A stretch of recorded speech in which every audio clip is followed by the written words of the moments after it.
Do you know how these pills and capsules are made?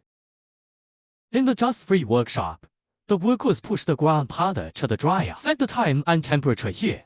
And the dry granules here turn into little pills. This is a tablet press. The pressure bar on top can release the tons of pressure at a time. There are pipes hidden in the compression rods that can fill the powder into the mold below. As soon as you press down, the powder is compressed into the shape of a tablet.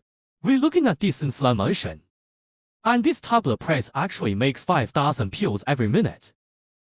Every 15 minutes, they take out 5 samples to check the hardness of the pills to ensure they meet quality standards. In order to prevent moisture and avoid bitterness, some tablets are also wrapped in a film. This is a membrane coating machine. Just pour the pills in through these pipes. The coating solution can be evenly sprayed on the surface of the tablet. The coating solution is composed of water and food coloring. Spray continuously for 40 minutes and the film will be wrapped. The white pill has turned yellow. A manufactured tablet with or without a coating, it's all bottled here on a glass sealed slide. The tablets are fed into a filling machine via a counter connected to a computer.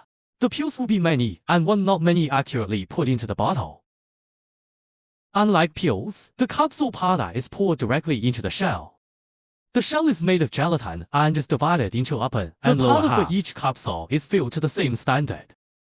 It comes out of the filler as a complete capsule. The capsules follow the track through the front weighing meter.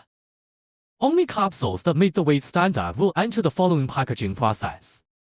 It's a transparent polyethylene sheet that's been hot pressed to make room for the capsule. The packaging machine pushes the capsule in and pastes a sheet of aluminum foil on the back. Aluminum foil conceals the capsule and scope various drug information.